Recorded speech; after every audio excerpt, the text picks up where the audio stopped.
People often ask me, do you believe in God? Which I don't like that question. First of all, it's an attempt to box me in a sense. And the reason that it's an attempt to box me in is because the question is asked so that I can be firmly placed on one side of a binary argument. And the reason I don't like to answer it is because A, I don't like to be boxed in, and B, because I don't know what the person means by believe or God. And they think they know. And the probability that they construe belief and construe God the same way I do is virtually zero.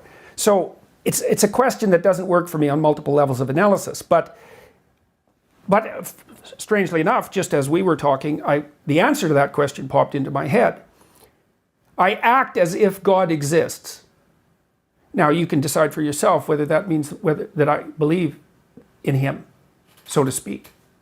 But I act as if he exists. So that's a good enough answer for that. Then with regards to these other issues, the divinity of Christ, well, I would say the same problems with the question formulation obtain. What do you mean by divine? And also, what do you mean by Christ? These are very, very difficult questions. Now, I believe that, for all intents and purposes, I believe that the Logos is divine. Insofar as if by divine you mean of ultimate value, of ultimate transcendent value, yes, it's divine. It's associated with death and rebirth, clearly, because the Logos dismantles you and rebuilds you. So that's what happens when you make an error. When you make an error, some part of you has to go. That's a sacrifice. You have to let it go. Sometimes it's a big part of you. Sometimes it can be such a big part of you that you actually die, right, instead of dying and being reborn. Is there something more than merely metaphorical about the idea of dying and being reborn? Yes, there is, because those are associated with physiological transformations. What's the ultimate extent of that? That's a good question. The question is, what happens to the world around you as you increasingly embody the Logos? And the answer to that is, we don't know. We don't know what the ultimate level of this. Now, the hypothesis is, and it's a hypothesis that extends to some degree to Buddha as well, the hypothesis is that there has been one or two individuals who managed that, and that in their management of that, they transcended death itself. Well, then you might ask yourself, well, what do you mean by transcended death? Well, in the case of Christ, let's assume he was a historical figure for the time being, which I think is the simplest thing to assume.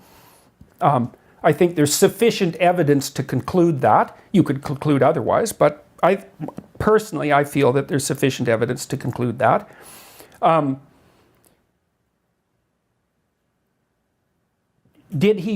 Is his resurrection real? Well, his spirit lives on. That's certainly the case. In what sense do you mean spirit, just to qualify that? Well, let's imagine that a spirit is a pattern of being. And we know that patterns can exist, patterns can be transmitted across multiple substrates, right? Vinyl, electronic impulses, air, vibrations in your ear, neurological patterns, dance. It's all the translation of what you might describe as a spirit, right? It's that pattern. It's independent of its material substrate. Well, Christ's spirit lives on. It's had a massive effect across time.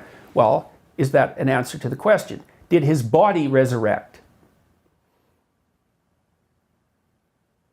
I don't know. I don't know. The accounts aren't clear, for one thing. What the accounts mean isn't clear. I don't know what happens to a person if they bring themselves completely into alignment. I've had intimations of what that might mean. We don't understand the world very well. We don't understand how the world could be mastered if it was mastered completely. We don't know how an individual might be able to manage that. We don't know what transformations that might make possible.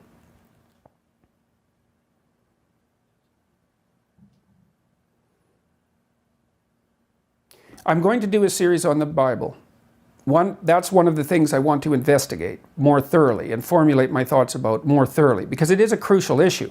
A friend of mine said, and I wouldn't describe him, he's certainly not the sort of person that you would describe as a classic Catholic. He's an extraordinarily well-educated individual, and he's come back to Christianity with the most vicious of internal battles, and he said to me, he was the same person who made the comments earlier about the dominance hierarchy, and so he's very insightful. He said that it all falls apart unless you believe in the divinity of Christ and in the resurrection of Christ. And he meant that in a very fundamental way. And there's a way in which that's true, but I don't know exactly what it means yet. Like the metaphorical element of that to me is quite clear. The death and rebirth idea, yeah, you see that echoed all over. It's the most recent manifestation of that idea or one of the most recent manifestations, popular manifestations, is in the Harry Potter series, because it's full of deaths and rebirths of the central hero. Is it not a manifestation of hope for something beyond the finality with which of which we have become inescapably conscious? Well, yes, and of course that's the Freudian critique, right? He just thought about it as a wish fulfillment. Although the problem with that theory is, people also generated up the idea of hell, which doesn't, you could say, well, that's a convenient place to put your enemies and still put it in the wish fulfillment framework, but I think that's absurdly cynical. Right. People who believe in hell are terrified of hell for themselves, and in my estimation, they should be, because I also believe in hell, although what that means, again, is, subject to interpretation. Lots of people live in hell, and lots of people create it.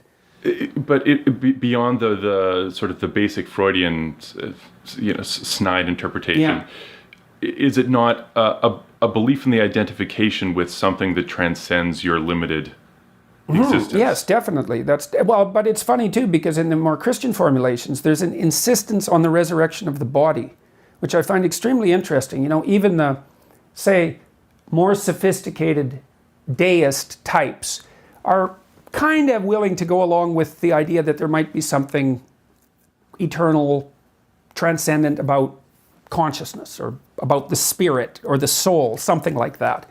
But they're certainly not willing to go beyond that. But there's this very peculiar emphasis in Christianity on the resurrection of the body, which is a glorification of the body, which is quite interesting. It's not something you want to dismiss so rapidly, because it is a glorification of the body and an indication of the necessity of the body, of that limitation. Could that not be an instance of what we were describing earlier in terms of a specific instantiation of a general principle? Yeah, right. And it's the instantiation itself that makes it real.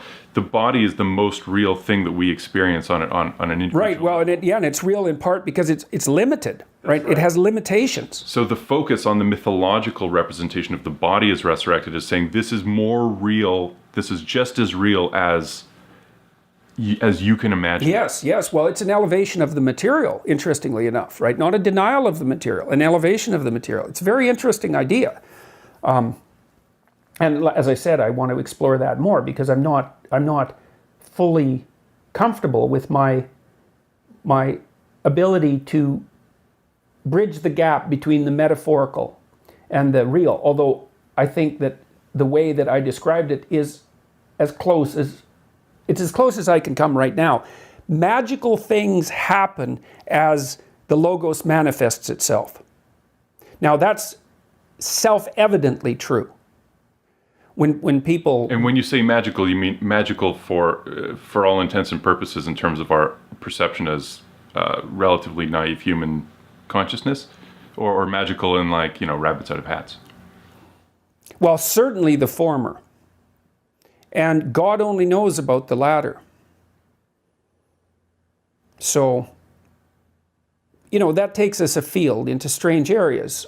Like Jung's observations of synchronous events, for example. Yes. We don't understand the world. I do think the world is more like a musical masterpiece than it is like anything else. And things are oddly connected. Now, I know that sounds new agey and it sounds metaphysical, and I'm saying bluntly, this is speculative, right? I'm feeling out beyond the limits of my knowledge.